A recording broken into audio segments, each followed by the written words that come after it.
are. Okay, good evening, and thank you for joining us for committee interviews being held just before our council meeting this evening.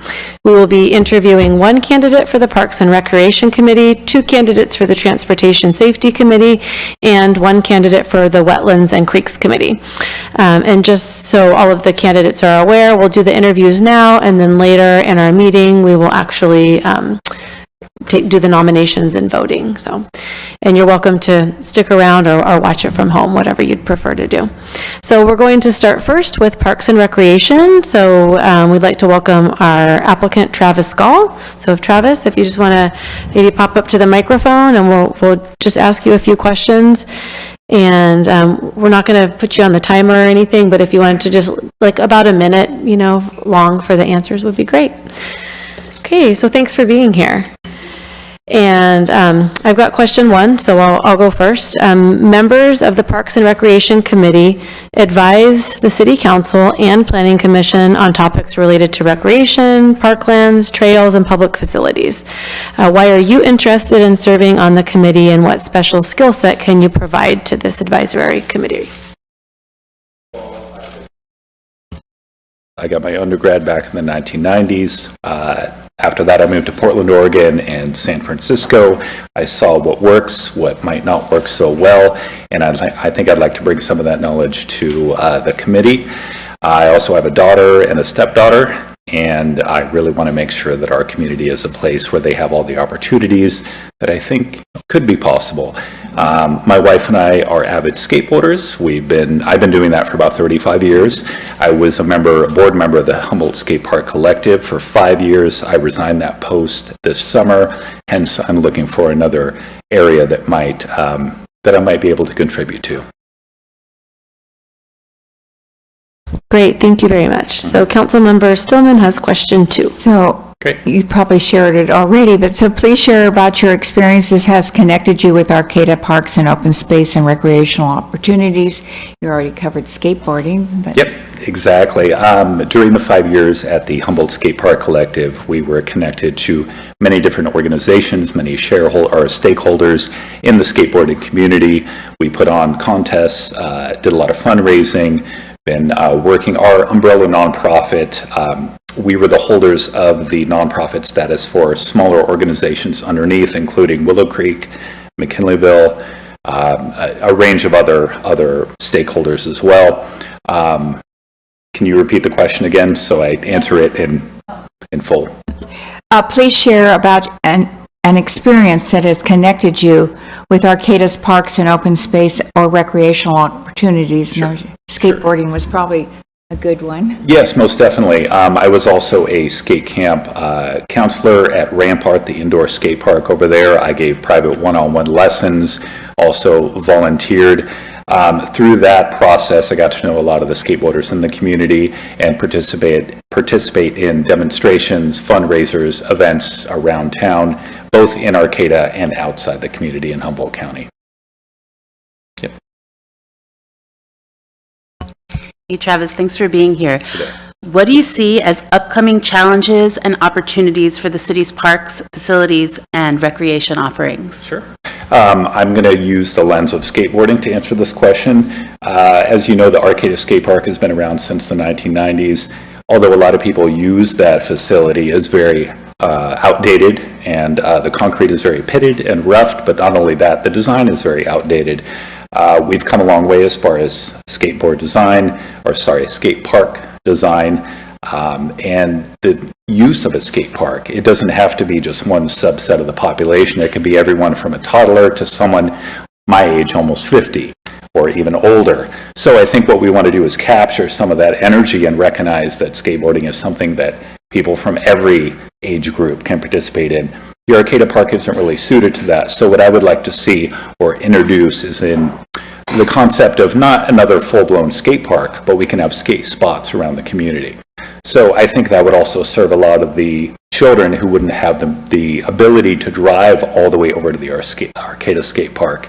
Sorry, I'm a little nervous being on television. I didn't know this was part of it, so bear with me. But I really think that if we could explore the idea of skate spots, which Portland, Oregon has incorporated into their community. San Francisco, a number of other communities have actually enacted this. It could be advantageous for a lot of the kids that just don't have the means to get around by a vehicle. Okay. Mm-hmm. Two questions. My first one, I just noticed that your home address is Eureka, and then it says live and work in the Arcadian planning area. So I just wanted to see how that fit together. Yep. There is a spot for one non-Arcata resident on the commission. I work at Coldwell Banker Sellers Realty in Arcata, just 2 blocks away. Right. We should, yeah, just to make that's totally fine with me. Just to make the application more accurate, maybe we could like add a box for that kind of situation or something. Cool. Yeah. Please share an example of successful, I mean, it sounds like you already talked about, successful collaboration you've been a part of in the realm of parks, recreation, or community building. What made that collaboration successful? I think through the Humboldt Skate Park Collective, we worked with a number of different groups, from vendors to skateboard shops to just community members, putting on these fundraisers, demonstrations, having people from out of the area, pros and amateur sponsored skateboarders, combined with music, entertainment, video production, things like that. I think there's a lot of moving parts in one of those events. So it was really fun being behind the scenes and sometimes in front of the scenes helping put boots on the ground to get that done. Also just raising a lot of money for either the McKinleyville skate park, which we should be I'm no longer part of that organization, so I won't comment, but we did raise a lot of money and we hope to break ground at some point in the future. Did that sort of answer it? Thank you very much. Fantastic. Hi, Travis. Thank you for being here. I was going to ask, the question I was going to ask was, how can you create more inclusive parks and recreation programs? What vision do you have for that? I know you talked a little bit more about age inclusivity, but I'm just thinking about especially older kids too in different programs, and also, you know, low income, anything like that. So yeah, how do you think you can create more inclusive park and recreation programs? I think skateboarding again. When I was over at Rampart, most of the clients that were one-on-one skateboard students were female, which was really cool. I have a daughter at home and a stepdaughter, so I really want to get behind that. I found it was really empowering to watch these, young girls learn to skateboard and take charge and do things that normally they might be a little uncomfortable to do if they're at a male-dominated skate park.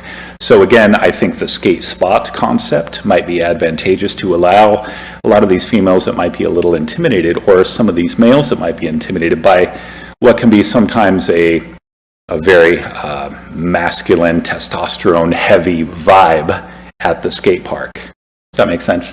Cool. Awesome. Thank you. You're very passionate about the subject. It's Thanks. good to hear. I'm just going to that as a Awesome. go-to, but I'd like to expand my knowledge as far as other offerings, different camps, etc. Yeah. Mm-hmm. All right, any further questions for Travis? Great. Thanks for taking the time to be here and interview, and we will talk about you in a little while. Awesome. Thank you so much. Okay, thanks. Take care. Okay, so next that takes us to the Transportation Safety Committee, and we've got 2 applicants for this, and I believe they're both coming in on Zoom. Yes, Genevieve is here. We don't have Jason here yet, so we might just have the one interview. He did confirm earlier, so. Okay, do you want to, should we just skip ahead and do the other one and see if you, okay. Okay, we'll go ahead and interview. If he comes on, let us know. All right, well, welcome, Genevieve. Thank you for taking the time this evening to interview for the Transportation Safety Committee. So, yeah, welcome. So again, I have question 1, so I will go first, and then we'll just go down the line of questions. And again, if you about a minute for an answer is great. And we'll go ahead and jump right in. So super straightforward here. Why do you want to be part of the Transportation and Safety Committee? Yeah, so somebody, a resident of Arcata who, sees myself as a really strong advocate for pedestrian safety, bicycle safety, and just really kind of expanding what our definition of, transportation safety is. I feel like now more than ever, Arcata has a lot of potential to kind of see ourselves into the future and really see some positive change in how we move ourselves around. And I think this would be an amazing opportunity to be a part of that change and to really contribute what I know and the passion that I have to improving, the city streets and usability. Thank you. Councilmember Stillman, I think you have the next question, number 2. So my question is, what do you know about the Transportation Safety Committee and its role with the city?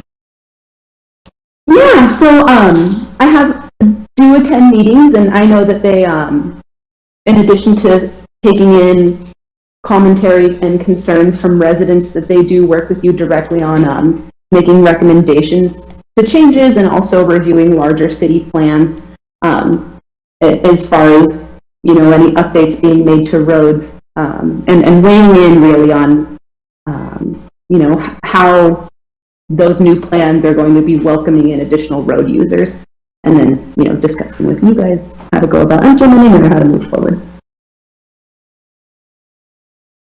Thank you for that. Mm-hmm. And Councilmember Watson, I believe you have question number 3. Hi, would you please describe your interest in various transportation modes such as vehicular, pedestrian, bicyclist, mass transit, and skateboarding? Yeah, so I mean, everybody moves around, so I could say that my interest in improving those systems is pretty personal. I am somebody who, I do drive to work every day, but I also ride my bike around the city of Arcata. It's my preferred method of getting around. If I'm not riding, I'm walking. I'm a hopeful transit user at this time. I think that it maybe can be agreed upon that there are some improvements that can be made to the transit systems in Arcata. But again, I think it has a lot of potential. I think that there's, it's a positive outlook for the things that I see for, moving around the city of Arcata. Great, yeah, and then I noticed, looks like you have a lot of data management experience and statistical analysis experience on your skills. And, we always really like to make data-driven decisions. So, if you do get appointed, I think that'd be great if you kind of brought that eye to the decision-making process. Thank you. Absolutely, yeah, seeing the forest through the trees when it comes to all the numbers. I think I have a good eye for that. Great. Thank you for being here, Genevieve. So what are some objectives or goals that you personally have for serving on this committee? Personal objectives, again, as somebody who likes to walk and likes to bike around the city of Arcata, not only improving those systems and connectivity and those facilities for myself, but for the city at large. I would not be the only one using those facilities. This is something that I hope to see, future residents, future generations of the city of Arcata feeling comfortable to use. And I think that now is a better time, as a good a time as any, really better, I think, than maybe any other time to be a strong advocate for those changes. Thanks, Genevieve. So why should we choose you for this position? What do you think you bring that's unique to this position? Yeah, I mean, I think that, in addition to being somebody, like I said, I am a multimodal road user in every sense of the word. So I'm, kind of boots on the ground type user of these facilities. In addition to that, I love the city of Arcata. It's about the potential that the city has, and I see a good future. I see a lot of positive changes. I see a lot of potential, and then obviously a lot of passion for how we're transforming the way that we move people around, and making those improvements. Thank you so much. Okay, that concludes the interview for today, and we will discuss this a little bit later on in the meeting. So thanks again for being here and expressing interest in this position. Thank you. All right. Okay, so that takes us into our Wetlands and Creeks Committee interviews, and we've got Justin Hawkins here, so welcome, Justin. Absolutely. So the Wetlands and Creeks Committee advises the city in matters relating to the policies affecting creeks, riparian areas, wetland, and tideland resources in Arcata. Why are you interested in serving on the committee, and what special skill set can you provide to this committee? Yeah, so for a big picture, I'm really interested in getting involved in local politics generally, and this feels like a good way to dip my toe in and get a sense of the lay of the land from the inside. I've been living in Arcata for 3 years, and I'm really enjoying it, and I'm hoping to sort of integrate myself further into the community as I graduate from school and have a lot more bandwidth, so to speak.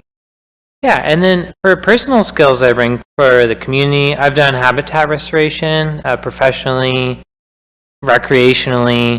I've studied it in school from a couple different perspectives, not just from like the ecology side, but also, so I'm an engineering student, and we've been diving really deep into these sort of things, but also particularly stormwater systems as well, so it's the urban interface between us and our local creeks. So yeah, I want to bring that perspective in there. Thank you.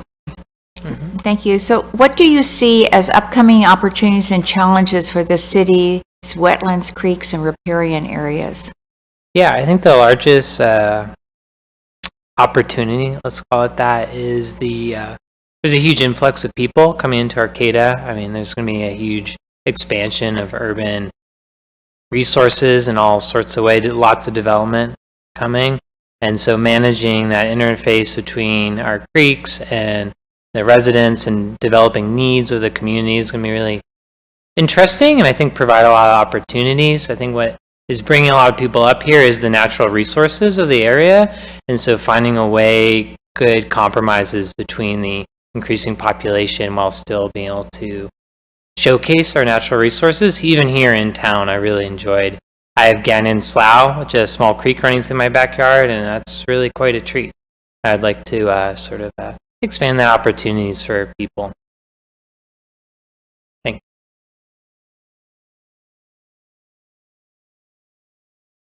you. Please describe your interest in various, wrong one, hold on. Please describe your knowledge, experience, and or connection to Arcata's wetlands, creeks, or sensitive habitat areas. Sure, absolutely. So as I mentioned, through my engineering program, I've done a lot of design projects in and around Arcata, the greater Humboldt area. And so I've had to do a lot of research and conversations with professionals regarding the ecology, as well as the hydraulics and just general hydrology of the area. And that's been pretty extensive. And most of my on-the-boots restoration has been down in the San Francisco Bay Area, and that's a lot of sort of community volunteer work and managing those sorts of people. So those are, my skill set. Do you, from the work you've done, just your own knowledge, do you have any thoughts on how climate change and sea level rise is going to affect our wetlands and creeks? Yeah, absolutely. Definitely. Well, so what we're going to see, according to the literature and a lot of the science, we're going to have a lot of periods of droughts followed by intense flooding and intense precipitation events. And it was last year, we had some pretty intense flooding on Humboldt State campus and all around town and generally. So I think the stormwater infrastructure is going to be particularly impacted. So that's kind of concerning for sure. And then sea level rise is definitely going to impact. I think the most notable impact for sea level rise is going to be on the 101 corridors, both in and out Arcata. Now that's obviously outside of the purview of the committee, but those are my main concerns. Thank you very much. That was a good question, Councilmember Watson. Thank you. And you probably, I think you've answered this in several answers, but why do you want to serve on this committee? Yeah. Like I said, I'm really interested in getting involved in local politics. I think that's kind of the missing link of the, how to put this, addressing climate change, so to speak, is getting more people activated and sort of raising civil engagement. And that's what I'm interested in, I think, building up from the local level. We can't just expect to magically vote in the right president and they'll fix everything. So yeah, I think that's my primary interest. And then it's kind of an alignment with my passion for restoration, ecological restoration, particularly of our waterways. Thanks for being here, Justin. Please share an example of a successful collaboration or project that you've been part of in the realm of restoration, open space, or community building, and what made that collaboration successful. Yeah, sure. So I was part of a large restoration effort this is in Marin County at Green Gulch Zen Temple, if you're familiar with. Beautiful space, highly recommend visiting. And I led the efforts for a 2-acre restoration project, and most of the labor was through volunteer labor. And that was it's communication and patience, like all the way, and not really tailoring your expectations around that was really important. But the main thing was just communication, I think, just coordinating all the volunteers. Yeah, so, but in the end, it was pretty successful. Yeah, just tailoring your expectations and being open-minded. Okay, well, thank you, Justin, for being here, and we'll discuss this shortly and let you know. Okay, absolutely. Thanks so much. Thanks. So we've got about 16 minutes until 6 o'clock when we'll start our regularly scheduled meeting, and so we'll take a little break until 6. Thank you.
Good evening, and thank you for viewing the September 21st meeting of the Arcata City Council.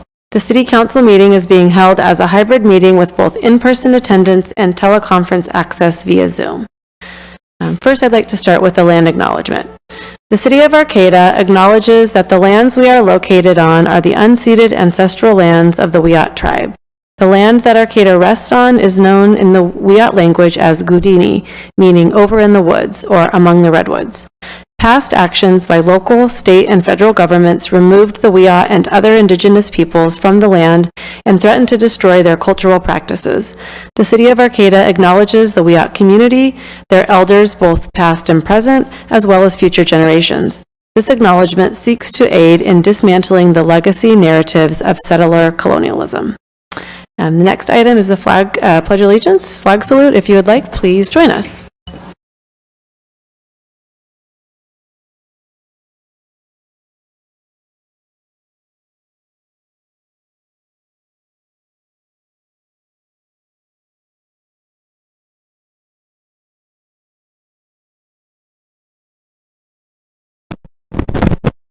Will the city clerk please call the roll? Mayor Atkins Salazar. Here. Vice Mayor Schaefer. Present. Councilmember Stillman. Present. Councilmember Watson. Here. Councilmember Matthews. Here. All present. Thank you.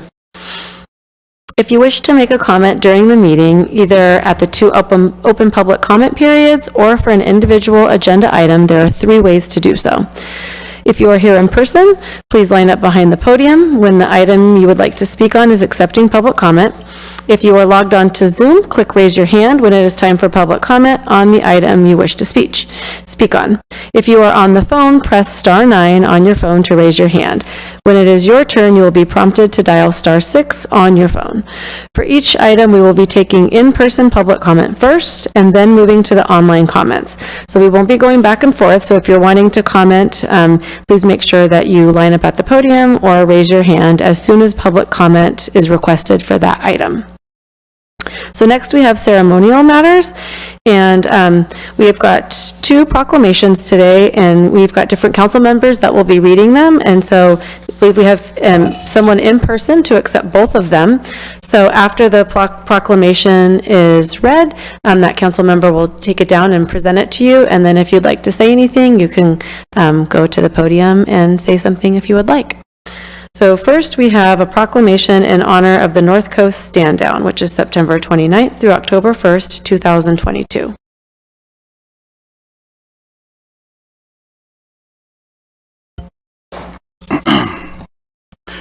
In honor of the North Coast Stand Down, September 29th through October 1st, 2022. Whereas during wartime, exhausted combat soldiers can be ordered to stand down and go from the battlefield to a secure place for rest and recovery. And whereas today, a stand down is a grassroots event designed to help veterans and their families get medical, employment, social service, legal, and other types of information and assistance. And whereas the most effective veterans programs are community-based, nonprofit, Veterans Helping Veterans programs like the North Coast Stand Down. The program's goal is to provide needed services to veterans and their families. And whereas many of America's homeless adults have served their country in the armed services, and the North Coast Stand Down is committed to giving homeless veterans access to additional short and long-term resources like shelter and drug and alcohol recovery opportunities. And whereas previous North Coast Stand Down events have helped hundreds of veterans get the services to which they were entitled, the 2022 North Coast Stand Down will continue to make a positive difference for local veterans and their families, and will raise community awareness of the needs of returning active duty soldiers. Now therefore be it proclaimed that the City Council of the City of Arcata hereby honors the North Coast Stand Down organization and volunteers for addressing the needs of North Coast veterans. The Council encourages all veterans and their families in need of services to attend the 2022 North Coast Stand Down on Thursday, September 29th through Saturday, October 1st, 2022 at the Humboldt County Fairgrounds in Ferndale. Dated today, September 21st, signed by our Mayor, Stacey Atkins Salazar, and accepting we have Ann Poole.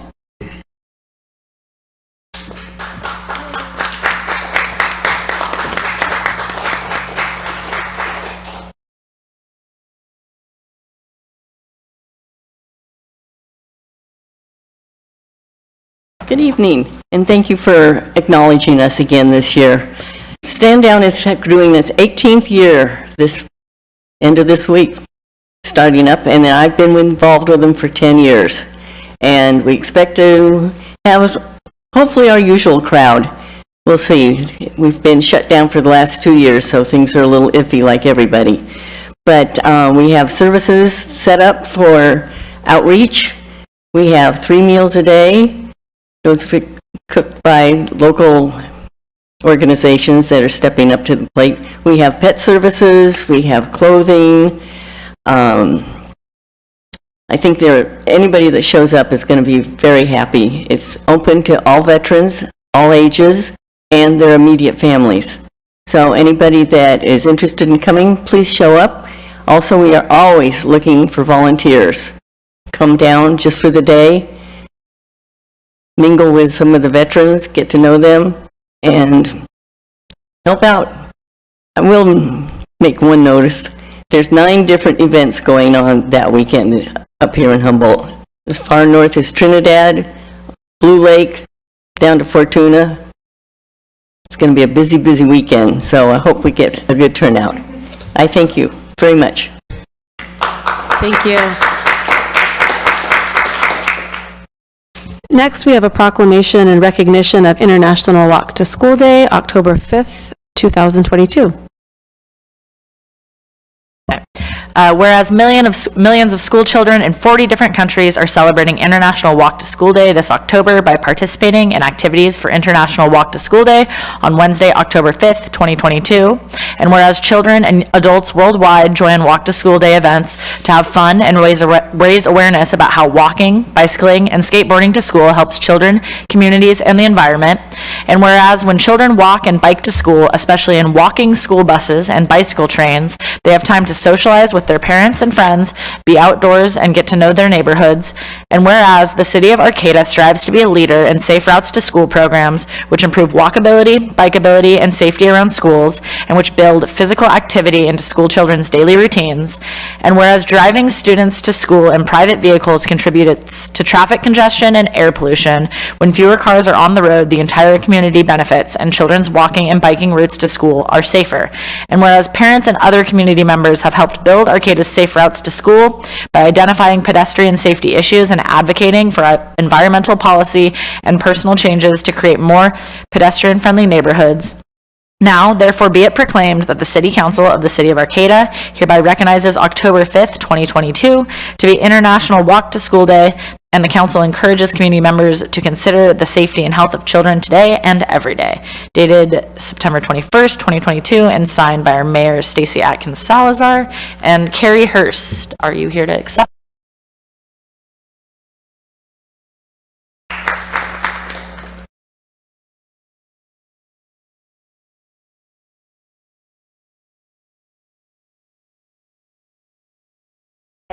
So on behalf of Arcata Elementary School District, that's Arcata Elementary and Sunny Brae Middle School, I would like to accept this recognition of International Walk to School Day on Wednesday, October 5th.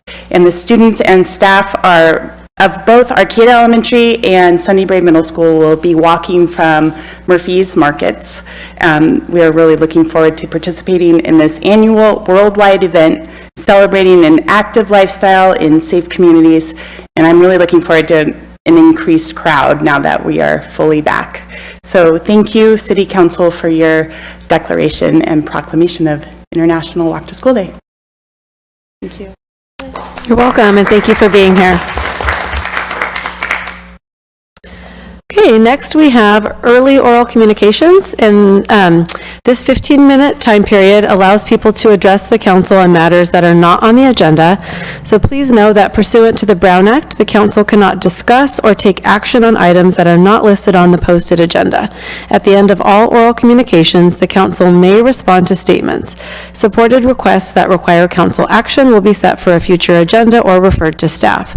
Speakers are limited to 2 minutes. There will also be time for public comment specifically on each agenda item, and then also again at the end of the meeting there will be time for items not on the agenda. So we've got 15 minutes allowed for this, and so we will start And just a reminder, I think people that are here have already grabbed the cards, but we've got 4 cards for people in person to speak, and then we will take the first 4 folks online with their hands raised. So we'll go ahead and get going in person. So whoever has card number 1.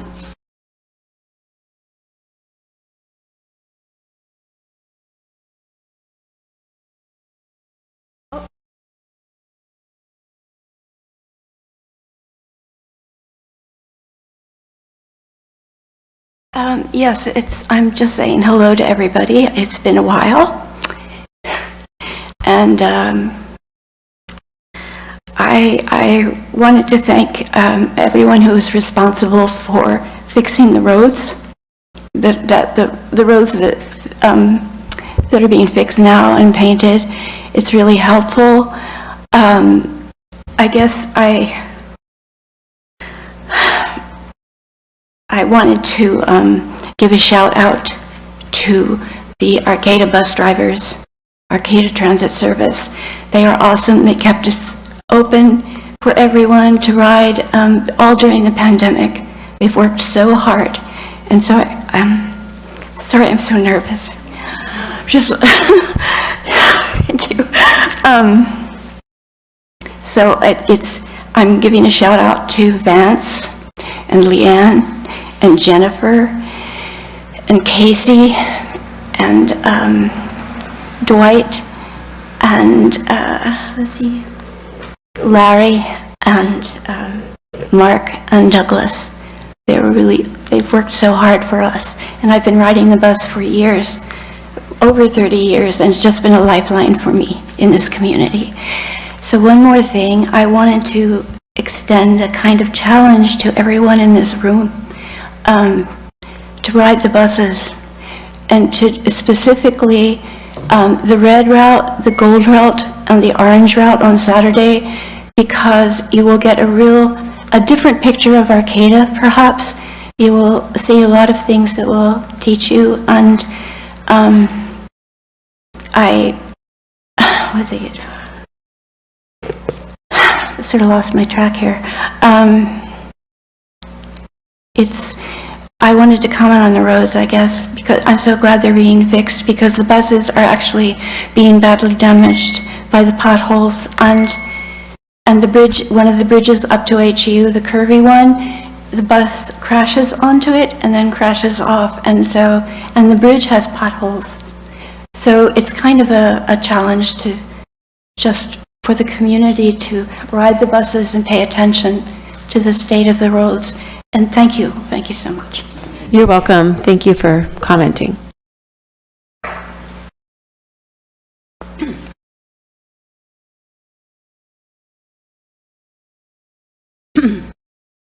Good evening, City Council members, staff, and folks in the room and watching. My name is Joanne McGarry, and today is the International Day of Peace that you had a proclamation about the last meeting, I do believe. And I'm wearing my peace and love flag in honor of that, and I rode my trike over here, trying to avoid potholes. It also is the 3rd anniversary of when Sophia Pereira, as a city council member, requested that our city declare a climate emergency, and such was declared 3 years ago. It's also the United Nations Climate Week, and Secretary General Antonio Gutierrez has been warning us, as he has for several years now, that we are in dire straits and we need to start taking dramatic action now, because the floods in Pakistan, as I wrote in an email to you, are going to be lapping at our doors in terms of sea level rise because of inaction by small little towns like Arcata and big huge countries like the United States for not doing what we need to do to stop carbon emissions, greenhouse gas emissions. So I am just going to show again a piece of art, local artist made and I bought, and it's a quote from about a year or two ago of Greta Thunberg's, and it says blah, blah, blah. And I'm not necessarily saying that to you directly as a council, but I'm saying that as a overall philosophical thought that we really can't just do so little anymore. We need to do so much to make just enough of a difference on this planet. And so thank you for listening. Thank you.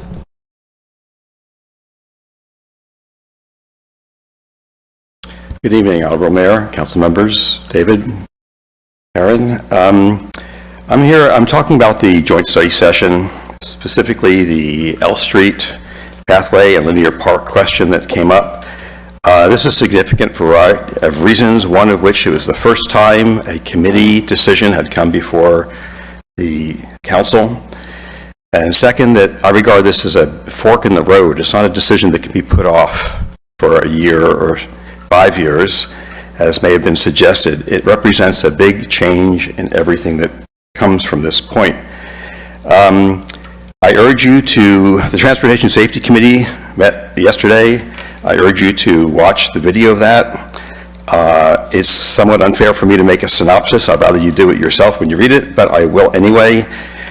Chair Dave Ryan said that they've studied this over a period of 6.5 hours, over 4 separate meetings. They didn't understand how you felt that they would not have understood it. I feel that Todd Jurgens's presentation was very misleading. It illustrated the benefits of his presentation or his view, but not the detriments. Did not illustrate the benefits of an alternative, which would be to have L Street be a linear park. Last, I'll talk about this more later. I think it's necessary that this be a unanimous vote on the City Council and that we get to a cohesive point in the process so that it is a unanimous vote. Whichever 3 of you after the election wind up voting on this, it should be very clear, and I'll talk about this more at the end of the meeting. Thanks very much. Thank you. Do we have a number 4 in the room or anyone? Okay, how about folks online? All right, our first online is James. Go ahead, James. Hi, hello to staff and also to council. I would also like to speak to the, in support of the Transportation Safety Committee's initial recommendation on August 2nd and sort of a follow-up on September 20th for L Street Linear Park and not a through road. The linear park is an existing right-of-way. It won't rely on privately owned public spaces. Presently, there are a number of open spaces along the L Street rails with trails corridor at the north and the south end. The L Street couplet will rely on a rail banking of the L Street corridor and the paving over of open spaces and coastal wetland to the south and paving over of open spaces to the north, reducing the existing footprint of the L Street rails with trails. This option goes against the spirit of Rails to Trails normal outcomes. An L Street Linear Park can utilize and enhance open spaces. The rail banking of the corridor represents a blank slate from Samoa Boulevard to Alliance, leaving numerous options for recreation and landscaping improvement. The L Street Linear Park would enhance the main artery between numerous parks to the north and trail networks to the south of the Martian Wildlife Sanctuary, Miss Wildlife Sanctuary to the south. It represents a guaranteed park with a proposed gateway infill. The language of the gateway calls for public spaces and parks to rely on the concept of publicly owned private spaces, providing an amenity by developers. Developers may choose a different route of approval. The L Street Linear Park will be both a thoroughfare for travelers and residents, in addition to a play and gathering area that offers numerous proposed housing units, satisfying a major goal of the Gateway draft to have quality trails and open spaces within 200 feet of every housing unit. The vision of the L Street Linear Park relies on community-driven output to help guide it. And in general, the goal would be beautify landscape and improve recreation and wetlands and open space enhancement. The L Street Linear Park represents a welcome mat for the future Great Redwood Trail, a trail that will be accessed by residents of Arcata, Humboldt County, and California and beyond. Thank you. Thank you. Okay, just giving you one more second here, but seeing no other online early oral communications.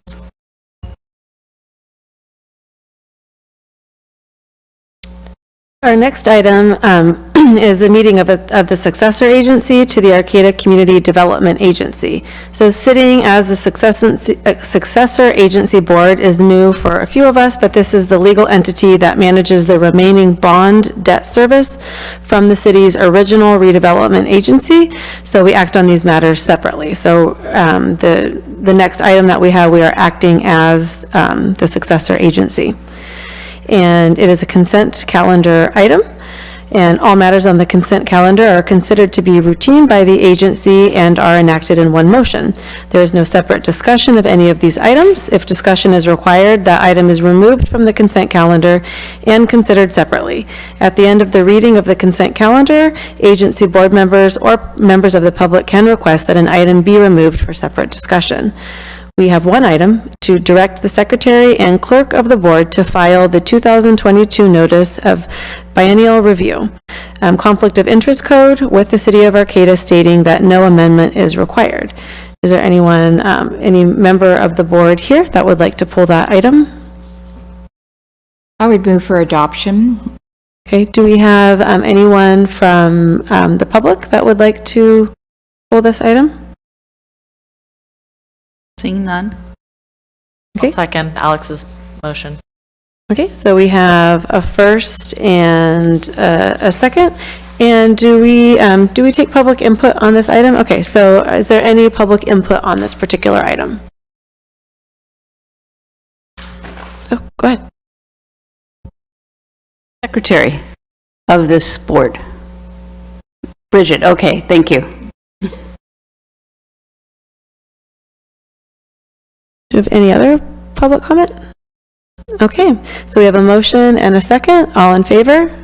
Aye. Aye. Okay.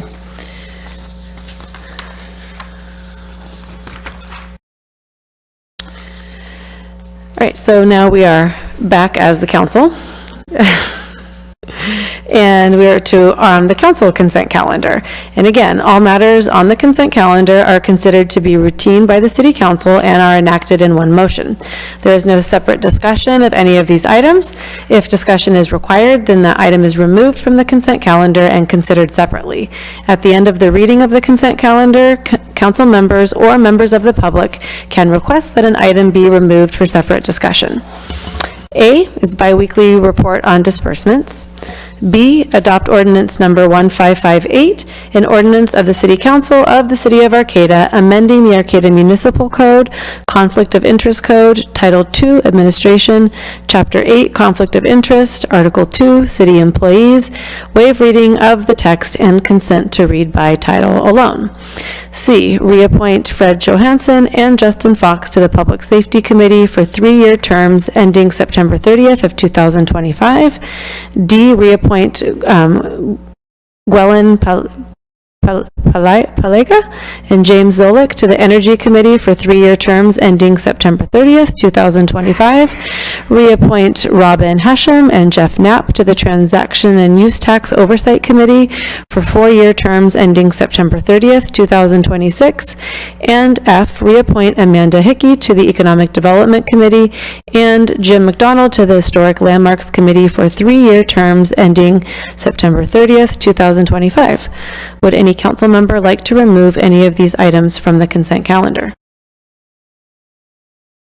Then I would like to move for adoption of the consent calendar. I'll second. Okay, do we have any members of the public that would like to remove an item before we go into that? Or from staff? None online. Okay, let's go ahead and go to public input then. Any public input on this? No? Okay, we have a motion and a second. All in favor? Aye. Okay, the motion passes. Thank you. All right, so new business, we have appoint one new member to the Parks and Recreation Committee for a term expiring March 31st, 2026, one new member to the Transportation Safety Committee for a term expiring March 31st, 2024, and one new member to the Wetlands and Creeks Committee for a term expiring March 31st, 2026. And we did those interviews a little bit earlier.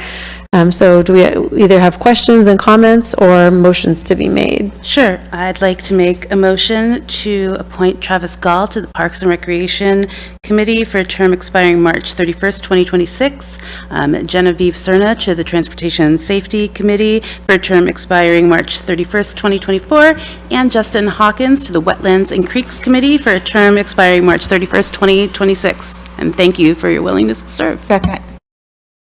Do we have any members of the public that would like to comment on this? Seeing none online? Okay. So we have a motion and a second.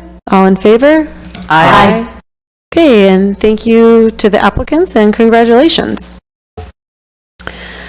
Item B under new business is a public scoping hearing for potential projects for funding under the Permanent Local Housing Allocation Program 2022 Notice of Funds Availability. Can we have a staff report from Community Development Director David Loya, please? Good evening, Mayor, Vice Mayor, and council members. Before you tonight is the scoping hearing for the Permanent Local Housing Allocation Funding the city would like to apply for. We have a little over $1 million that will be allocated to the city of Arcata. And in order to apply for those funds, we first have to take public input on potential uses.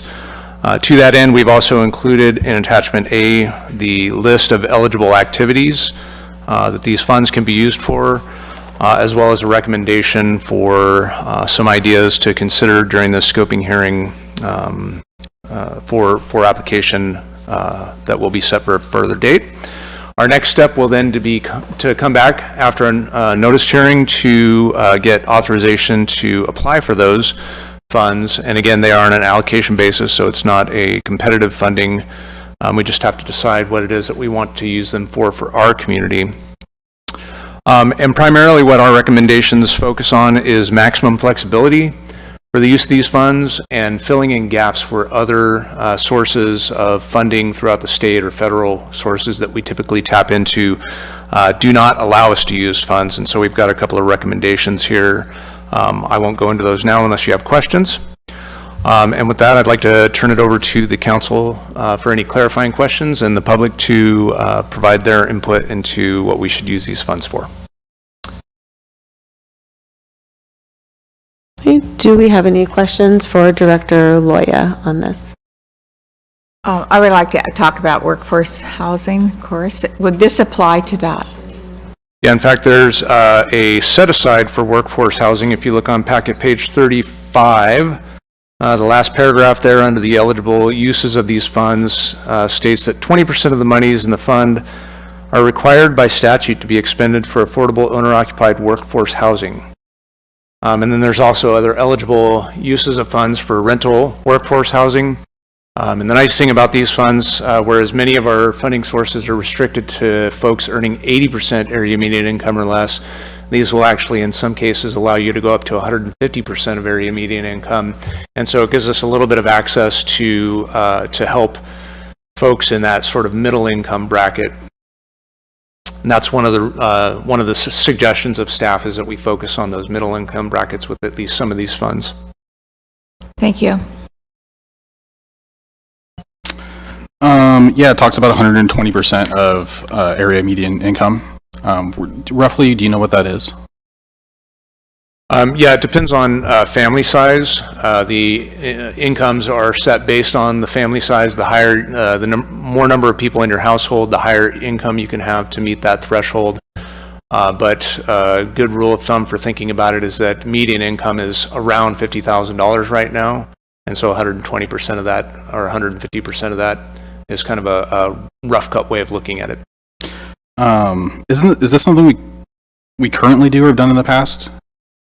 No, this is a new funding source that was, it's now 3 years old. Okay. We didn't have staff capacity to, come forward, prepare the plan and the application previously, but if we don't apply for it now, we'll lose the first 2 years of allocation, significantly cut into the amount of money that we'll be able to use in the community.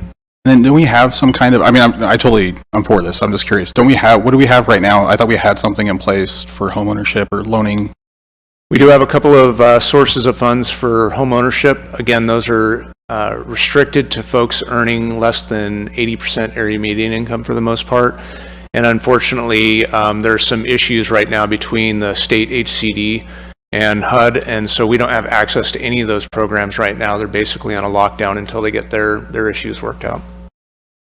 And then, yeah, I mean, I guess just what comes to mind is just, what I've gathered from the housing market over the last couple years is that the houses here have, really gone up in value and they're really expensive. And we should definitely do this just, because we can. But if anybody in 120% AMI would even, be able to buy something, I guess.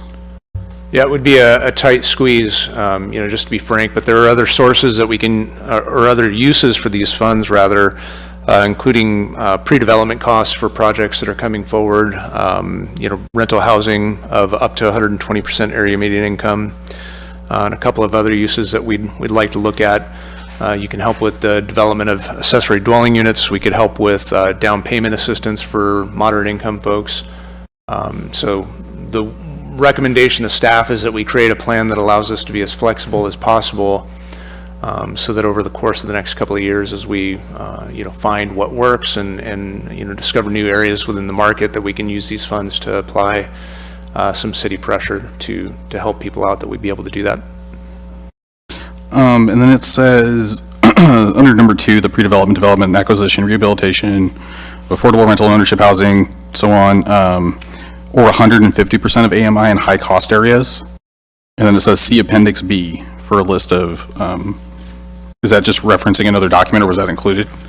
Yeah, that's referencing another document that we did not include in the staff report here. Okay. We can certainly bring that back. No, that's okay. So are we in a high cost area?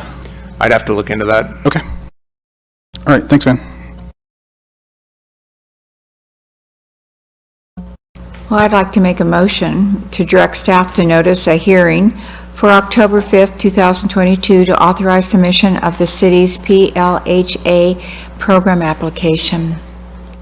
And I'm sorry, I should have mentioned, it'd be nice to take the date out of that because we're still working on some Okay, well, internal issues. let me remove a date and direct staff to notice a hearing in the future to authorize submission of the city's PLHA program application. Second. Did you have questions, Councilmember Matthews?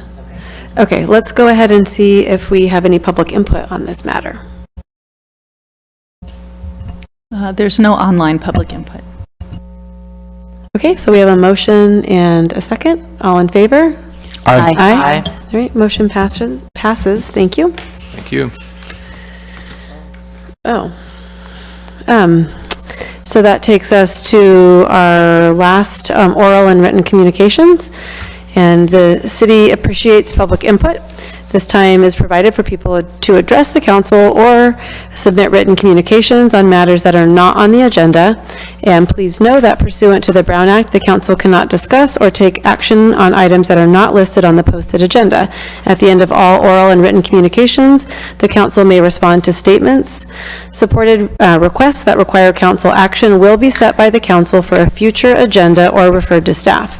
Speakers addressing the council are limited to 3 minutes and we'll go ahead, and there's unlimited access to this, so anybody, no cards necessary. If you've, those that want to speak in person, if you want to come and line up behind the podium, that would be great. We'll get to you folks first, and then we will go to the online people. Hello again, council members, staff, and folks in the room and on Zoom and etc. My name's Joanne McGarry, and I'm speaking today about a very deep concern I have about our community and the future and our energy use and the past and our energy use. And many of you may have read the North Coast Journal cover story on the 44 feet and the nuclear waste that is now buried on a bluff in our bay, and the concerns about the safety of all that. But in reading this article, I was very, very, very concerned to read that the RCEA organization that we belong to in terms of our energy needs, is considering signing a contract with the reactivated, apparently, coming back online, Diablo Canyon nuclear power plant for part of our energy needs. As I left my house after looking online at various things, I noticed that Julie Fulkerson had posted something about Europe in concern about their energy reality, was doing some blackouts and lights off concepts, some very large-scale conservation efforts in order to not have to rely on as much energy. I'm very, very concerned about nuclear energy, and I'm very, very concerned that this community would potentially be contracting down in San Luis Obispo County's nuclear power plant, where I used to live nearby in Santa Barbara and was very involved in a lot of Diablo Canyon issues with Mothers for Peace, out of San Luis Obispo. And so I just think, I was thinking about what I wanted to say about all this, and Sarah Bareilles is coming, and she sings "Be Brave," and I want our community to be brave and bold and do things differently, boldly, radically, in order for us to avoid plugging into nuclear power and to avoid the climate realities that we're dealing with. And in that vein, I have some posters here for this Which Way the Wind festival that is occurring in a few days, in a few weeks. And you can look at it, and it's all about the Golden Rule boat sailing for nuclear-free world and some different activities that are happening. So I'm really concerned about this Diablo Canyon thing. I just want you to know. So be brave, and let's not do this. Thank you, Joanne.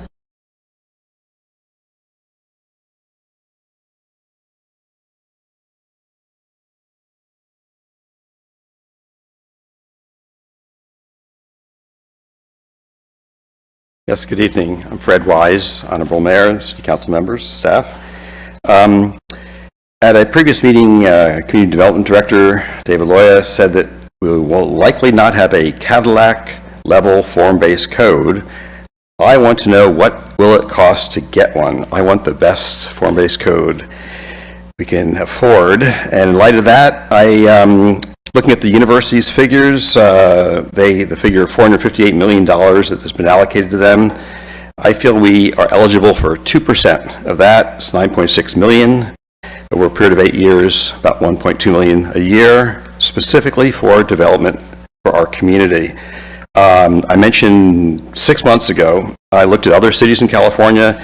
Arcata has a budget for their community development department of about 1/3 of that of other cities on a per capita basis. It's just not enough to do a good job. I appreciate the job that they're doing, but with more money, I think they could do a better job. I mentioned earlier at the joint study session, it was a kind of a test to see what would happen with the framework that we have with bringing materials from the committees to the City Council.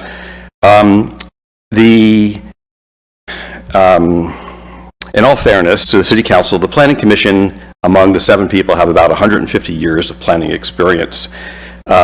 Whatever City Council we have after, or the 3 people who will be involved in the vote, will not have close to that much. I know that the framework is designed so that the materials, the Planning Commission is a recommending body. I urge you to rely on them for leadership role. Just as I said, I think that the public needs a 3-0 vote on a City Council level. I think they need a 6-1. I mentioned at Los Gatos, there was a contentious general plan. Almost immediately after it was passed, it's been put on a voter referendum, and they're going to vote on the housing element of their general plan, which I think is a terrible idea. I think the planners would do a much better job than the people, unfortunately. I mean, I'm all in favor of the democratic process, but in this case, both the Community Development Department and the Planning Commission and the City Council, I think, have more sense. The last thing, which is extremely important, there's no legal rights to build L Street. I think that matter needs to be resolved immediately. If the city knows how to get the legal rights to build that street, I think the public needs to hear this. If not, it should be removed from consideration entirely. Thanks very much. And also, I'll refer to your portal or arcata1.com, special for you. I'll add to it as necessary. Thank you very much. Thank you, Fred. All right, our first online speaker is Patricia. Go ahead, Patricia. Can you unmute yourself, Patricia? Perfect. Okay, I always forget You're that good. step, excuse me. So, hello everybody. So I came across on the internet, I came across the Arcata Rails with Trails feasibility study and operations plan of 2010. So there's always this pastel colored drawing that I had in my memory of a park on that was supposed to be located on L Street, and I couldn't figure out where that came from. And lo and behold, it's inside that plan. So under this the picture of this park that was proposed on L Street, it says L Street will be where the city and the trail converge, creating a vibrant community gathering space. So the plan for the Rails with Trail and the vision and the plan for its creation is covered extensively in the 160 pages of this this plan. So again, it says so under the section of trail amenities, and there's quite a few pages on the L Street conception plan. And again, it says the one location where the Arcata's Rails with Trail interfaces the street grid network of the city, that L Street. This is a very low volume street with almost exclusively local traffic. This is the ideal location for a shared use street that includes the Arcata Rails with Trail. End of quote. So L Street between 13th and Samoa was proposed to be a multi-use street or a bicycle boulevard, if you may. The plan was to close the street to through traffic with bollards and permitting just fire and local access.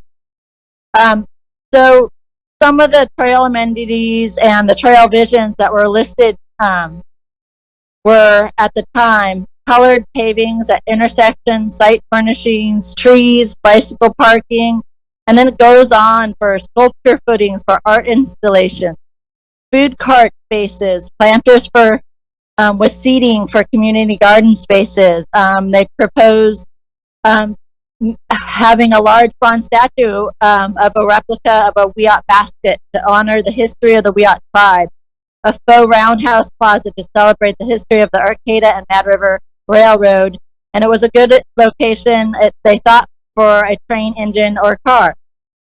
So I'd like to know what happened to this plan. We need it now more than ever, especially if we bring these people, the infill in. I think this community can really benefit for it. So, and last night we heard 4 plans for the 2 blocks of 8th and 9th Street. And so I'm wondering, we need, forget Plan B. We want 4 alternatives to K Street to make K Street safer. And L Street should really become a linear park. That's what it was destined for, and it would just enhance all of Arcata. So thank you very much for your time. Thank you, Patricia. Our next public speaker is Matthew. Go ahead, Matthew. Hi, this is Matthew Marshall. I'm the director of the Redwood Coast Energy Authority, and I confess I was only listening with one ear while cooking dinner, but I heard a previous public commenter mention Redwood Coast Energy Authority procuring power from Diablo Canyon, and I just wanted to make clear that we are not intending to do that. We've actually had for a number of years the option to receive a no-cost allocation of power from Diablo Canyon, and we've consistently rejected that allocation of no-cost power because our board has adopted a policy against procuring nuclear power. So I need to follow up with the public commenter on where that impression came from, but we're not intending to procure any nuclear power, and I just wanted to make that clear, and I will track down who the public commenter was and clarify that with her. Thank you. Thank you, Matthew. She's a hard one to track down. We think she'll find you. No more online public comments. Okay, thank you. Next, that takes us to council and staff reports. Do we have any other staff updates?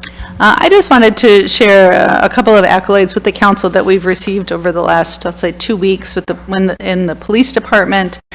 The first one is for our officer, Holly Ratcliffe, who received recognition from the Regional Humboldt County Mothers Against Drunk Driving for her work on DUI outreach and education and enforcement, which was nice to have that recognized. I mean, it's unfortunate, but we do see quite a bit of it throughout Arcata.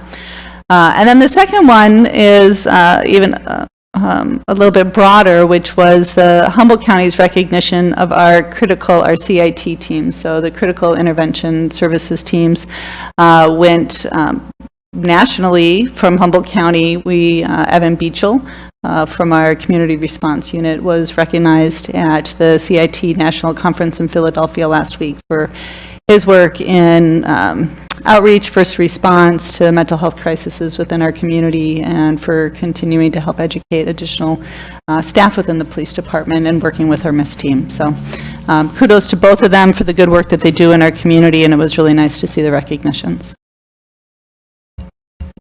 Thank you for that. Can I add on to that by saying that I had the privilege of doing a ride-along on Friday with Sergeant Scown, who is in charge of the citizen outreach team, and I just had such a really wonderful experience seeing how he has made such connections with the people of Arcata. Some of them he's had connections with as long as 10 years, taking them to services and really getting to know them. It was an honor to ride along with him. He's the true definition of a servant leader, so I thank him. I thank Chief Ahern for having assembled such a really great team. So thank you for letting me come with you on Friday. It was fun.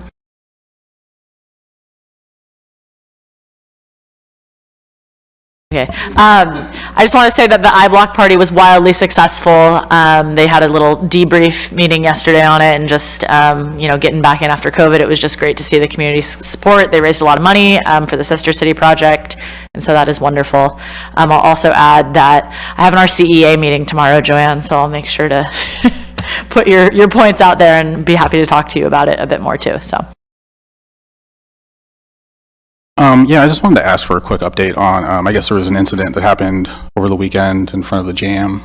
Traditionally I would, get an email or a text or something, and so I was just hoping, we could use this time to, if you could share with me any details. I don't have a lot of details. I will tell you it's a very active investigation, but there was a pretty substantial fight that occurred outside the jam. There were 2 individuals that were injured and taken to Mad River Hospital. My understanding is that they both stayed locally for treatment, and that the jam and the owner of the jam is currently working with our detectives on pulling video and identifying potential sort of agitators or suspects in that.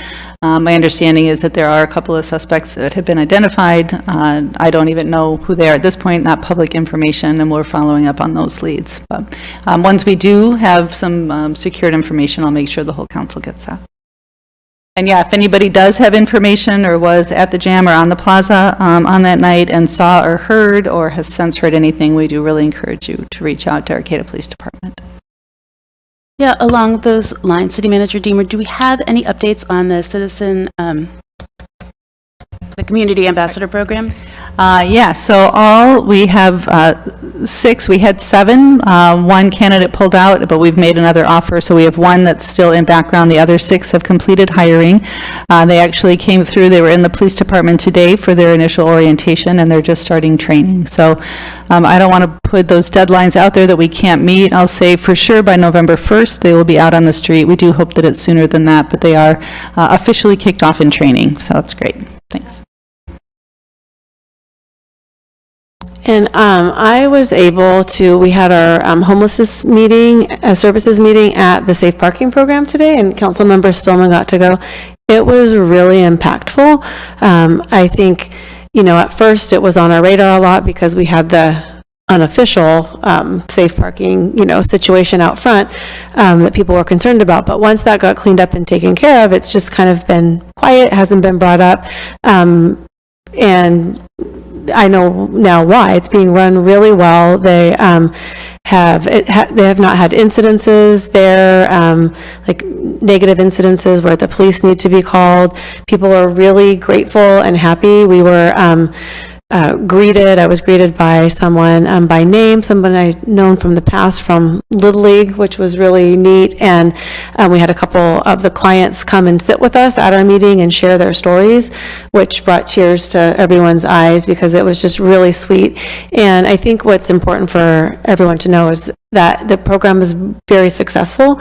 So the rate of people just kind of going back to the street versus actually getting into permanent housing or, to their destinations of where they would like to be, is really on the positive side. They're making great progress in that. So Arcata House is really pleased with what they're doing. And I think all of us that were there were really impressed and pretty humbled to be there. So just wanted to share that with all of you because that's, what everyone here helped vote to make that happen. So they were really expressed a lot of gratitude, wanted to be sure that we had drinks and snacks when we got there. And so it was just really thoughtful and really sweet.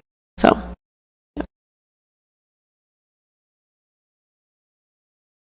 Well, I have nothing to report, but I agree with what Stacy said. I was glad I had that opportunity to go. And, sort of keeping track of all the things that are going on here and there. So, thank you.